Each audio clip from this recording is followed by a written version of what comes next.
우리는 하나님의 뜻은 너희의 거룩함이라는 제목으로 말씀의 은혜를 나누도록 하겠습니다. 할렐루야. 살아계셔서 우리의 삶을 인도하시는 하나님을 찬양합니다. 잠언 16장 9절을 보면 사람이 마음으로 자기의 길을 계획할지라도 그의 걸음을 인도하시는 이는 여호와이시니라는 말씀이 있습니다. 성경은 우리에게 계속하여 말씀을 하고 있는 것이죠. 사람의 걸음을 인도하시는 이는 여호와 하나님이시라고 우리에게 말씀하시고 있는 것입니다. 그렇습니다. 저와 여러분의 인생은 우리의 계획과 노력으로 사라지는 인생이 아닙니다. 오직 하나님의 뜻으로 말미암아 하나님의 뜻을 위하여 사라지는 인생이다라는 것이죠. 따라서 우리는 교회로 모여서 하나님의 말씀에 귀를 기울여야 하는 것입니다.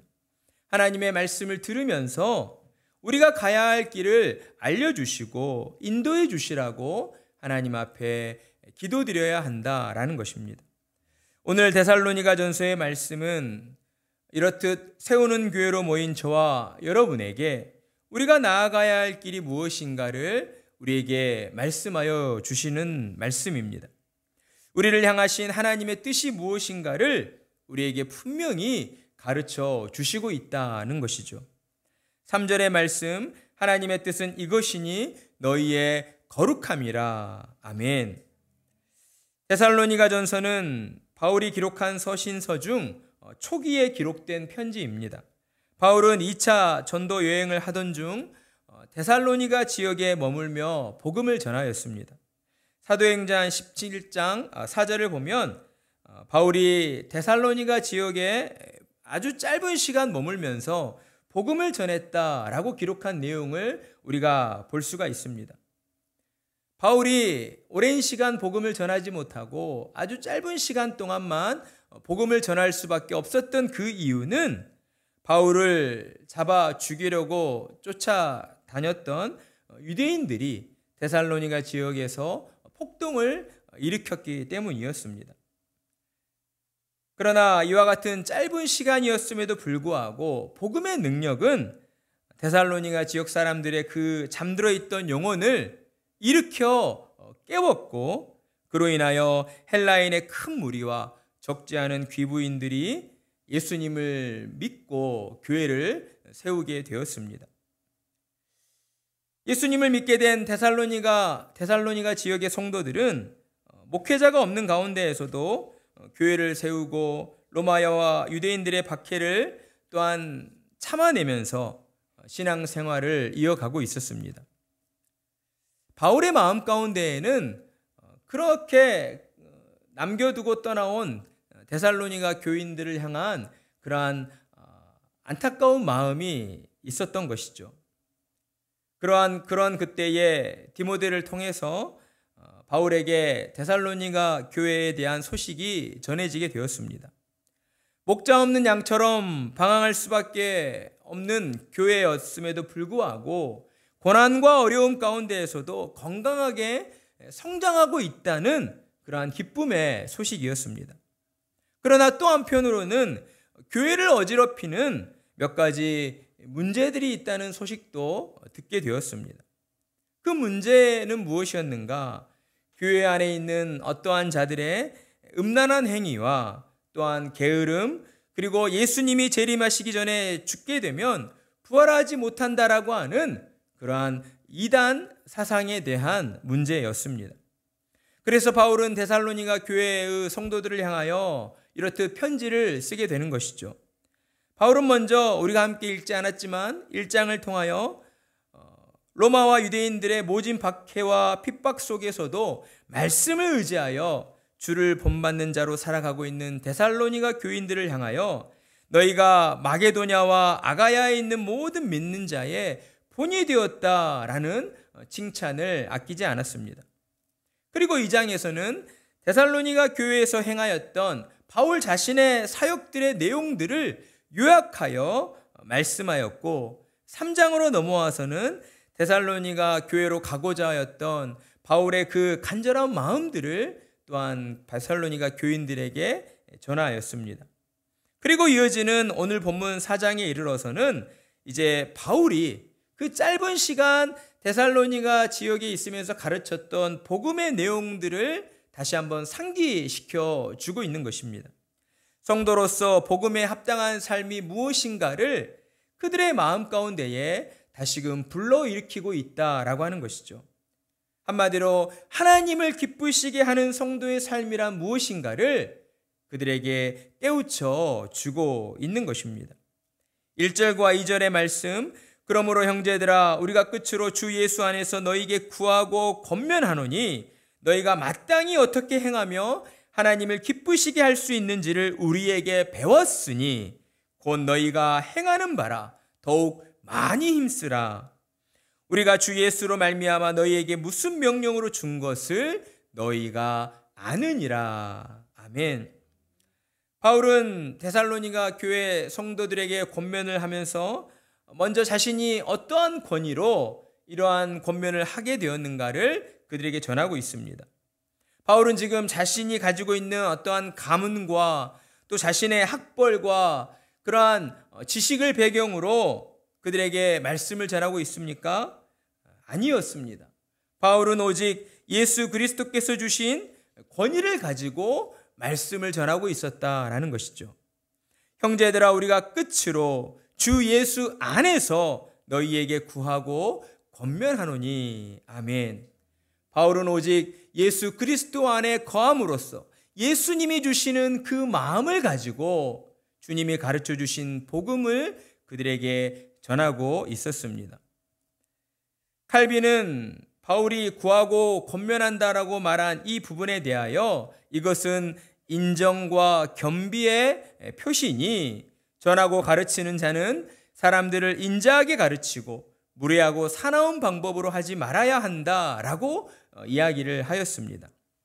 한마디로 예수 안에서 가르치고 권면한다는 것은 무엇보다도 예수님이 보여주신 모습처럼 겸손해야 한다라고 하는 것을 우리에게 말씀해 주고 있는 것이죠. 우리는 이 말씀을 통하여 타인을 대하는 그리스도인의 자세에 대하여 배울 수가 있습니다. 이것은 직분이나 나이와 상관 있는 것이 아닙니다. 저와 여러분이 포도나무이신 예수님께 붙어있는 성도들이 맞다고 한다면 우리는 날마다 조금씩 우리 주님을 닮아가야 할 것이고 주님처럼 우리 자신을 희생하고 겸손하는 그러한 진실한 모습을 가지고 복음의 열매를 맺는 성도들이 되어야 한다는 것입니다. 바울이 그리스도의 권위를 가지고 이처럼 겸손한 모습으로 진실함으로 데살로니가 교인들에게 복음을 가르쳐 주었다는 것을 그들에게 기억하게 하고 있습니다. 그리고 또한 그들에게 하나님을 기쁘시게 해드리는 일들이 무엇인가를 가르쳐 주었었습니다. 그렇기에 바울은 너희가 우리에게 배운 대로 지금 행하는 일에 더욱 많이 힘써야 한다라고 그들에게 당부를 하고 있는 것입니다. 복음 안에서 하나님이 기뻐하시는 그 일들을 이루기 위해 더욱 힘을 내어야 한다라고 하는 것이죠. 포도나무이신 예수님께 붙어있는 것만으로 그것만으로 만족하지 말고 포도나무이신 그리스도를 통하여 너희가 힘과 에너지를 공급받고 있다면 그에 합당한 열매를 맺어야 한다라고 그들에게 촉구하고 있는 것입니다. 그렇습니다. 성도는 하나님 나라 천국에 가는 그날까지 계속해서 성장해 나가야 합니다. 어떠한 목표를 이루기 위해 성장해야 합니까? 어떠한 목표를 향해 성장해 가야 합니까? 그리스도를 닮은 성숙하고 온전한 신자를 목표로 향하여 성장해 가야 한다라고 하는 것입니다. 이 땅에서 잘되고 흥왕하고 성공하는 것을 목표로 향하여 우리가 성장해 가는 것이 아닙니다. 하나님이 우리에게 말씀하여 주시는 부분은 그리스도를 닮은 성숙하고 온전한 신자로 너희가 자라가야 한다라고 우리에게 분명히 말씀해 주셨습니다. 그러니 저와 여러분도 바울처럼 늘 정직하고 겸손한 마음으로 우리 주님을 닮아가기를 힘써야 할 것입니다. 빌립보서 3장 12절을 보면 바울은 이렇게 고백하였습니다. 내가 이미 얻었다 함도 아니요 온전히 이루었다 함도 아니라 오직 내가 그리스도 예수께 잡힌 바 된 그것을 잡으려고 달려가노라. 아멘. 사랑하는 성도 여러분, 저와 여러분은 그리스도 안에 거하며 그리스도께서 우리에게 주신 복음의 사명을 이루는 자로 달려가야 하는 그러한 사람들임을 우리가 기억해야 할 것입니다. 그러나 때로 우리는 신앙생활을 하는 동안 지치고 무기력해질 때가 있음을 경험하게 됩니다. 삶의 여러 가지 문제들로 인해서 분주해지고 복잡해져서 마음이 평안하지 못할 때 그러한 문제들이 우리에게 찾아오곤 합니다. 이는 다른 말로 삶의 목표를 잊어버렸기 때문이다 라고 할 수가 있는 것이죠. 성도의 삶의 목표가 예수님을 닮아가야 하는 것인데 그 사실을 자꾸만 망각해버릴 때에, 잊어버렸을 때에 저와 여러분의 신앙생활이 힘을 잃고 무기력하게 되어 간다는 것입니다. 여러분, 운동선수들은 국가대표가 되기 위해서 그리고 올림픽에 나가 메달을 따기 위해서 오랜 시간 참고 인내하며 훈련을 감당해 나갑니다. 먹고 싶은 것, 쉬고 싶은 것, 즐기고 싶은 것 많이 있지만 그 모든 것들을 철저하게 억제하면서 참아내며 운동에만 전념한다라고 하는 것이죠. 그렇게 할 수 있는 이유가 무엇입니까? 날마다 자신이 목표한 바를 그의 마음 가운데에 새롭게 다짐하기 때문이다라고 하는 거예요. 자신이 목표로 하고 있는 바를 매일매일 새롭게 바라보고 있기 때문에 그러한 일들이 가능하다라고 하는 것입니다. 그런데 이것은 혼자만의 어떠한 각오나 다짐만으로 이루어지기가 쉽지 않습니다. 그래서 한 명의 국가대표를 뽑으면 그냥 각자 알아서 운동하라고 내버려 두지 않고 어디로 불러 모읍니까? 국가선수들 태릉 선수촌으로 불러 모으게 되는 거예요. 한 곳으로 불러 모아서 그곳에서 정해진 규칙에 따라서 운동을 하며 그의 어떤 몸과 어떤 마음과 정신을 다잡아갈 수 있도록 대회에 나가는 그날까지 흐트러짐 없이 계속해서 운동에 전념할 수 있도록 그들을 지원하고 돕고 그렇게 함께 운동하도록 한다라고 하는 것입니다. 그런데 이처럼 운동선수들도 자신이 목표한 바를 이루기 위하여 날마다 자신을 절제하며 참아내며 운동을 하고 있는 것처럼 하나님께 은혜 입은 저와 여러분들도 이 땅 가운데에서 그리스도의 복음을 전하고 그로 인하여 한 영혼을 구원하는 그 일들을 위해 우리는 더더욱 우리에게 주어진 목표를 분명히 해야 한다라고 하는 것입니다. 예수 그리스도를 향한 목표와 표대를 저와 여러분이 분명히 세워 나가야 한다라고 하는 것이죠. 그리고 교회 안에서 성도의 교제를 통해 서로를 향한 하나님의 뜻을 새롭게 확인하고 서로의 신앙생활을 격려하고 위로하면서 하나님이 기뻐하시는 온전한 신자로 살겠다는 그러한 각오와 결의를 우리가 새롭게 다잡아 가야 하는 것입니다. 그래야 할 때에 저와 여러분의 모든 삶은 하나님께서 함께하여 주시는 그러한 복된 삶으로 나아가게 될 것입니다. 그리고 이어지는 3절 이하의 말씀에서는 이제 바울이 데살로니가 교회 성도들에게 가르쳐 주어서 성도들이 힘써 행해야 할 하나님을 기쁘시게 할 수 있는 일이 무엇인가를 그들에게 전하여 주고 있습니다. 우리 3절의 말씀 함께 읽겠습니다. 시작. 하나님의 뜻은 이것이니 너희의 거룩함이라 곧 음란을 버리고. 아멘.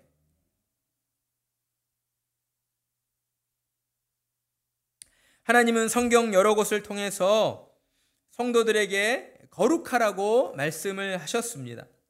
레위기 11장 44절과 45절을 보면 하나님께서는 출애굽한 이스라엘 백성들과 언약을 맺으시면서 거룩해야 한다라고 그들에게 명령하셨습니다. 내가 거룩하니 너희도 몸을 구별하여 거룩하게 하라. 내가 거룩하니 너희도 거룩할지어다. 아멘. 하나님께서 성도들에게 이처럼 거룩을 강조하신 이유는 무엇일까요? 내가 거룩하니 너희도 거룩할지어다. 무엇보다는 먼저 하나님께서 거룩하신 분이기 때문이다라는 것입니다. 그리고 거룩하신 하나님께서 저와 여러분을 세상과 구별된 하나님의 거룩한 백성으로 삼아주셨기 때문이다라는 거예요. 여기에 그 어떠한 이유나 어떠한 토를 달아서는 안 됩니다. 하나님이 거룩하시고 거룩하신 하나님께서 저와 여러분을 세상과 구별된 거룩한 백성들로 불러주셨기 때문에 저와 여러분은 이 땅을 사는 동안 오직 하나님의 말씀에 따라 거룩한 자로 살아가도록 우리가 힘쓰고 노력해야 한다라고 하는 것입니다. 하나님의 은혜로 거듭난 신자들이기 때문에 하나님의 뜻에 따라 세상적인 것들을 멀리하고 우리의 몸과 마음을 정결하게 하여 거룩하기를 힘써야 하는 것입니다. 또한 거룩하라는 명령은 교회를 향한 명령이기도 합니다. 교회가 세상의 어둠을 비추고 정화시키는 빛과 소금으로서의 그 거룩함을 지켜가야 한다라고 하는 말씀인 것이죠.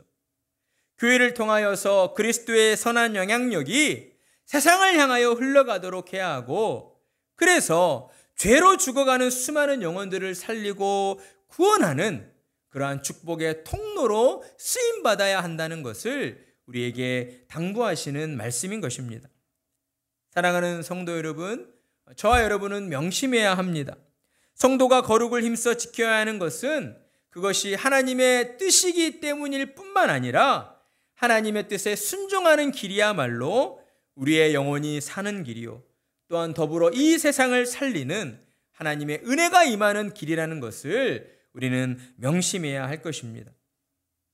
그리고 이어서 바울은 성도들이 거룩을 지키기 위해 이제 구체적으로 무엇을 지켜야 하는가에 대한 세 가지 지침을 우리에게 말씀해 주고 있습니다. 첫 번째는 음란을 버리라는 것입니다. 여러분, 무엇을 버려야 한다고요? 음란을 버려야 한다. 하나님께서는 성도의 거룩을 지키기 위해 무엇보다도 너희가 성적으로 정결해야 한다라고 우리에게 말씀을 하시고 있습니다. 오늘날 우리는 인터넷 미디어의 발달로 음란물을 너무 쉽게 접할 수 있는 그런 시대를 살아가고 있습니다. 마치 곰팡이처럼 겉으로는 잘 드러나 보이질 않지만 뒤집어 보면 어때요? 많은 곰팡이가 우리의 어떤 의자 밑에, 우리의 서랍 뒤에 이렇게 피어 있는 것처럼 우리 사회 이면 곳곳에 곰팡이와 같은 악한 음란물이 퍼져 있다라고 하는 것입니다. 그러다 보니 어떠한 지경에 이르게 됩니까? 점점 그 음란이라는 것의 기준이 약해져 가고 있고 허물어져 가고 있다라고 하는 것이죠. 그 대표적인 사례가 소수자의 축제라 불리는 퀴어 축제가 그렇습니다. 동성애자 축제를 말하는 것이죠. 하나님의 창조 질서를 부정하고 왜곡하는 동성애자들을 성소수자라는 어떤 그럴듯한 말로 포장하여서 그들은 사회적 약자이기 때문에 우리 사회가 그들을 포용해주고 받아들여줘야 한다라고 하는 그러한 주장이 우리 사회에 일어나고 있다라고 하는 것이죠. 그러나 사랑하는 성도 여러분, 교회와 성도는 무분별하게 세상의 것들을 받아들여서는 안 됩니다. 무분별하게 세상이 말하는 그럴듯한 말들에 현혹되어서 그것이 좋은 것이겠구나, 그들은 약자이니까 무조건 그들을 수용해 줘야 되겠구나라고 하는 관점으로 하나님의 말씀에 합당하지 않은 것들을 우리가 수용하려 해서는 안 된다라고 하는 것입니다. 좋은 게 좋은 거야 라는 그러한 사고는 결코 하나님이 기뻐하시는 생각일 수가 없습니다. 교회와 성도는 오직 하나님의 말씀에 따라서 모든 일들을 판단하고 분별해 나가야 합니다. 동성애는 분명 하나님의 창조 질서를 부정하는 죄악된 행위임을 우리가 분명히 가르쳐야 한다라고 하는 거예요. 여러분의 마음 가운데에 혹시 동성애, 그 사람의 성적 취향이니까 그냥 괜찮아, 혹시 이런 마음 가지고 계시는 분 계십니까? 그래서는 안 된다는 거예요. 우리의 마음 가운데에 분명히 동성애는 하나님이 미워하시는 죄악이다라고 하는 그러한 기준이 서 있어야 한다라고 하는 것이죠. 그리고 동성애에 빠진 자들이 다시 하나님의 창조 질서에 합당한 올바른 성 정체성으로 그들이 돌아오도록 하기 위해 안타까운 마음을 가지고 그들을 위해 기도하며 하나님의 사랑으로 그들을 도와주어야 하는 것입니다. 그들이 원하는 대로 그들의 모든 것들을 다 들어주는 방식으로 그들을 도와주는 것이 아니라 하나님의 가르침에 따라서 그들을 도와주고 그들을 올바른 길로 이끌어 갈 수 있도록 우리가 노력해야 한다라고 하는 것이죠. 여러분, 그러니 그 과정이 쉬운 일이겠습니까? 결코 쉽지 않은 것입니다. 이러한 그리스도인들의 교회의 이러한 마음을 모르는 동성애자들은 도리어 기독교를 향하여, 교회를 향하여, 성도를 향하여 너희는 우리를 정죄하고 있다라고 그렇게 비난하고 또 우리를 배척할 것입니다. 그러나 여러분, 그럼에도 불구하고 우리는 끝까지 그들을 포기하지 않고 그들의 그 죄악됨을 스스로가 깨닫고 하나님 앞에 돌아와 회개할 수 있도록 그들에게 찾아가 예수 그리스도의 복음을 전해야 한다라고 하는 것이죠. 오직 그리스도의 복음만이 모든 죄악을 용서하고 그들을 다시금 하나님의 자녀로 새롭게 할 수 있다는 것을 또한 그들에게 우리가 전해야 한다라고 하는 것입니다. 그리고 이러한 일들 속에서 우리가 정말 놓치지 말아야 하는 것은 우리의 신앙의 자녀들에게 음란이 분명히 하나님 앞에서 죄가 된다라고 하는 사실을 가르쳐야 한다라고 하는 것입니다. 동방예의지국 사회에서 어떤 음란, 이 성적인 부분들을 이야기할 때에 우리는 매우 조심스러운 그러한 마음을 가지게 됩니다. 그러다 보니까 가정에서 어떤 성교육과 이와 관련한 신앙교육이 제대로 이루어지지 않고 있는 것이 사실입니다. 그런데 여러분, 우리가 깨어 있어야 하는 거예요. 분명 하나님께서는 성경을 통하여서 순결하라, 정결하라, 음란을 멀리하라라고 우리에게 말씀을 하시고 있잖아요. 그렇다면 우리는 가정 안에서 자녀들에게 가르쳐야 하는 것이죠. 성적인 음란이 얼마나 하나님이 싫어하시는 것인가, 하나님이 보실 때에 얼마나 죄악된 모습이고 행위인가를 우리가 가르쳐야 하는 것입니다. 무분별한 스마트폰이나 인터넷 사용에 대해서 신앙의 가정에서는 그거를 절제할 수 있도록 차단하고 가르쳐야 하는 거예요. 우리의 자녀들이 음란물에 노출되지 않도록 최대한 막아서야 한다라고 하는 것이죠. 올바른 믿음의 유산을 물려주기 위해 먼저 부모들이 본을 보여야 할 것이고, 그래서 우리의 자녀들이 음란을 멀리하고 하나님의 말씀에 온전히 순종하는 거룩한 자녀들로 세워지도록, 그래서 하나님께 쓰임받도록 우리는 계속해서 가르치며 자녀들을 훈육하고 또한 훈육해야 한다라고 하는 것입니다. 이 일을 게을리해서는 안 된다라고 하는 것이죠. 언제까지 부모가 자녀들에게 잔소리할 수 있겠습니까? 언제까지 부모가 자녀들에게 가르침을 주고 훈육할 수가 있을까요? 우리의 자녀들이 부모의 말에 경청을 할 수 있는 그때까지 최선을 다해서 신앙을 가진 부모들은 하나님의 말씀으로 너는 하나님의 택한 자녀이니 정결해야 된다, 순결을 지켜야 한다. 좋아하는 이성과의 만남 속에서도 절제할 줄 아는 그런 기준을 가져야 한다라고 하는 것들을 우리가 가르쳐야 하는 거예요. 그냥 무분별하게 연애하니까 좋은 게 좋은 거야 라고 내버려 둔다? 아닙니다. 신앙을 가진 부모들은요, 그 기준들을 제시할 수 있어야 하는 거예요. 그러한 마음을 가지고 우리의 자녀들을 하나님의 말씀으로 가르칠 때에 우리의 자녀들의 마음 가운데에도 자연스럽게 성에 대한, 순결에 대한, 거룩함에 대한 기준이 생겨나게 되고, 그것들이 우리의 자녀들을 악한 것들로부터, 사탄의 유혹으로부터 지켜주고 보호해주게 되는 것입니다. 그리고 이제 거룩을 지키기 위해 성도들이 지켜야 할 두 번째 지침은 무엇인가? 자기의 몸을 순결하게 지켜야 한다라는 것입니다. 4절과 5절이 이를 말씀해 주고 있는데요. 이는 이방의 풍속, 즉 세상의 풍속을 따라서는 안 된다는 것을 우리에게 당부하고 있는 말씀입니다. 구약시대 가나안 땅의 이방인들, 하나님께서는 모세를 통하여 아브라함의 후손인 히브리 민족들을 애굽의 노예에서 구원해 내셨습니다. 그리고 적과 꿀이 흐르는 가나안 땅으로 너희를 인도하겠다, 그곳에서 살게 해주겠다라고 약속하셨어요.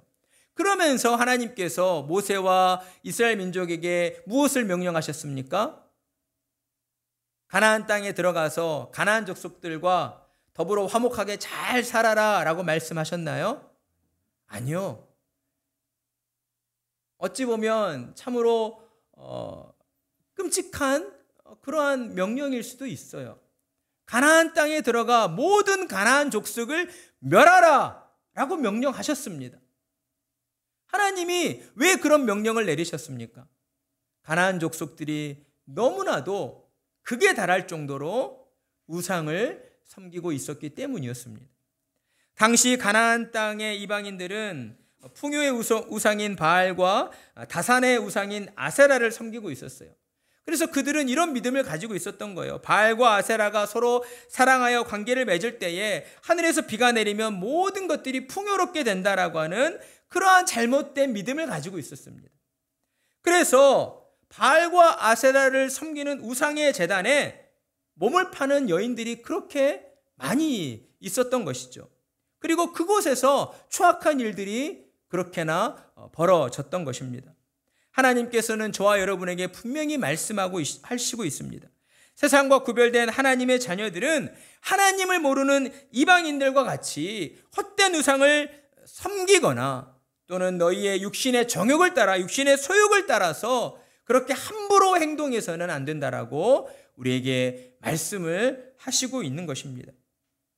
따라서 성도는 하나님이 주신 신앙의 양심에 따라 살아가야 하는 것입니다. 저와 여러분 가운데에는 성령님이 찾아와 주셨고 우리 안에는 신앙의 양심이 주어져 있습니다. 그렇기 때문에 신앙의 양심으로 불편할 수 있는 그러한 자리를 우리가 피해야 한다라고 하는 것이죠. 여러분들 그러한 마음들을 다 느끼시지 않습니까?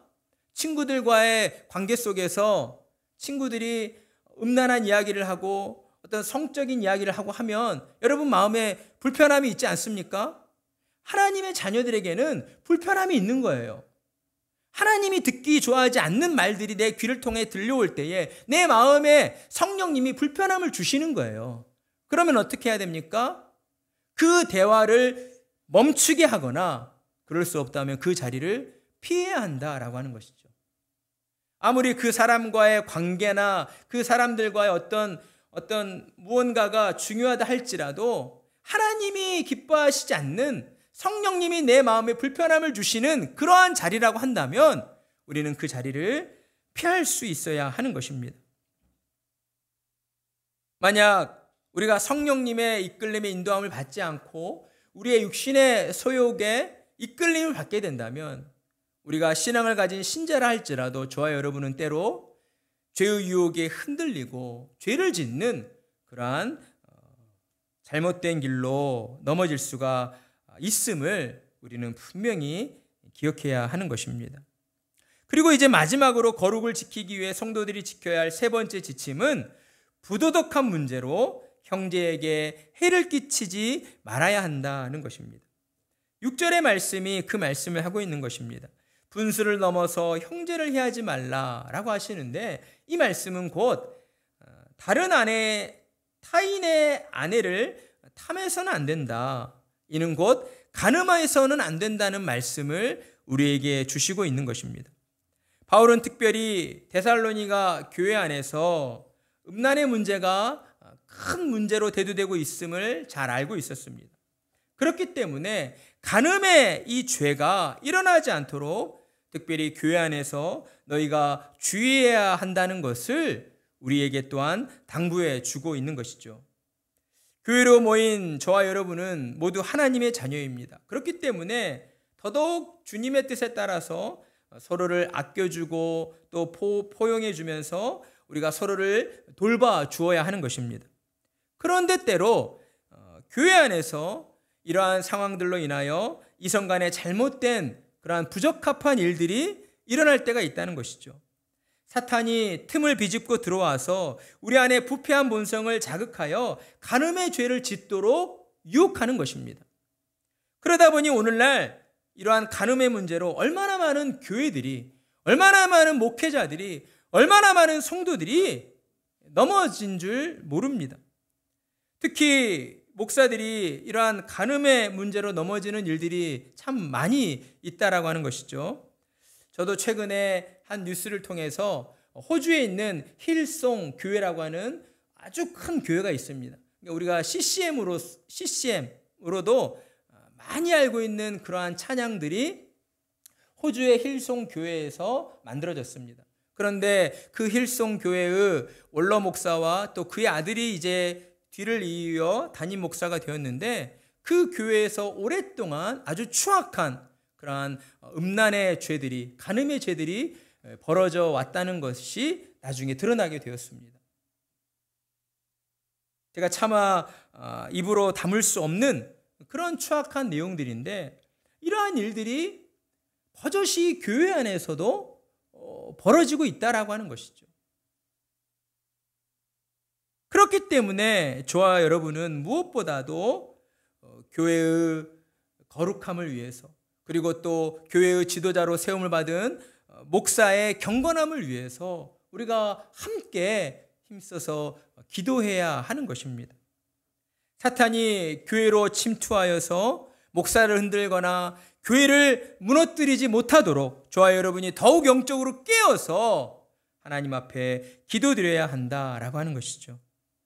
그리고 이러한 간음의 유혹을 피하기 위해서 교회는 되도록이면 어떠한 감정들을 자극하는 그러한 행위들을 우리가 주의해야 할 필요가 있습니다. 여기에는 적극적인 어떠한 찬양도 포함될 수가 있습니다. 여러분, 어떤 락을 잘 모르는 사람들도 락 페스티벌에 가게 되면 어때요? 어떠한 모습으로 변화합니까? 이 시끄러운 그러한 음악들과 분위기에 도취되어서 그의 어떤 감정의 선을 놓아버리는 일들이 그곳에서 벌어지게 된다라고 하는 것이죠. 분위기에 취하다 보면 절제를 잃어버리고, 절제를 잃어버리게 되면 넘지 말아야 할 선을 넘게 되는 그러한 죄를 짓게 될 수가 있다라고 하는 것입니다. 교회 안에서도 우리가 기쁨으로 찬양을 드리는 것은 좋은데, 어떠한 선을 넘지 않도록 하는 그러한 절제됨이 우리 안에 있어야 한다라고 하는 것이죠. 그냥 모든 감정을 쏟아내어서 하나님 앞에 기도하도록 그렇게 인위적인 분위기를 조성하면서 인위적으로 감정을 끌어내도록 하는 것은 결코 하나님의 뜻에 합당한 방법이 아니라는 것을 저와 여러분은 깨닫고 있어야 하는 것입니다. 이처럼 교회는 어떠한 자극적이고 우리의 어떤 감정을 극도로 흥분시키는 그러한 일들을 조심해야 할 것입니다. 진리 안에서 모든 것이 자유로운 것은 맞지만 모든 일들이 유익한 것은 아니기 때문에 이러한 분명한 인식을 가지고 저와 여러분은 교회의 거룩함을 해치는 일이 교회 안에서 벌어지지 않도록 우리가 늘 깨어 있어야 하고, 또한 하나님의 말씀으로 기도하며 나아가야 하는 것입니다. 그렇습니다. 교회와 성도를 향한 하나님의 뜻은 오늘 우리가 함께 나눈 말씀처럼 거룩함입니다. 거룩하지 못한 것은 하나님의 뜻에 불순종하는 범죄의 행위라는 사실을 우리는 기억해야 하는 것이죠. 따라서 저와 여러분은 더더욱 영적으로 깨어서 하나님의 말씀 앞에 서야 합니다. 거룩을 지키기 위해서는 하나님의 말씀으로부터 멀어져서는 안 되는 거예요. 하나님의 말씀에 더욱 가까이 붙어서 하나님의 말씀을 듣고 또한 묵상함으로 그 말씀에 순종하는 그러한 신앙생활이 저와 여러분을 통하여 이루어져야 하는 것이죠. 오늘날 많은 성도들이 자꾸만 하나님의 말씀보다는 개인적인 생각을 우선시하려 합니다. 성경을 통해 말씀하시는 하나님의 뜻에 순종하기보다는 개인적인 어떤 삶의 가치관, 각자의 삶의 영역에서 벌어지는 그러한 일들이 더 우선이 되어서 그것들을 어떻게 하면 해결할까에 초점이 맞춰질 때가 많다라고 하는 것이죠. 하지만 여러분, 이것은 올바른 성도의 자세가 아닙니다. 성도는 세상의 가치관보다 언제나 하나님의 말씀을 더 중요시 여겨야 한다라고 하는 것이죠. 하나님의 말씀이 내 삶의 길이요, 빛이요, 진리이심을 언제나 믿고 모든 순간 하나님의 말씀에 따라서 나아가는 그러한 믿음의 삶으로 살아가야 하는 것입니다. 하나님의 말씀을 듣고 성령의 도우심을 구하면서 우리의 마음과 의지를 새롭게 하여 하나님의 뜻에 우리 자신을 복종시켜 나아갈 때에 저와 여러분은 하나님이 지키라 하신 거룩함을 우리가 함께 지키며 하나님께 영광 돌려드리며 나아가게 될 것입니다. 날마다 하나님의 은혜 안에 거하면서 거룩함을 힘써 지켜 예수님을 닮은 성숙한 신앙의 모습으로 하나님께 영광 돌려드리며 나아가시는 복된 성도님들이 되시기를 주님의 이름으로 축복합니다.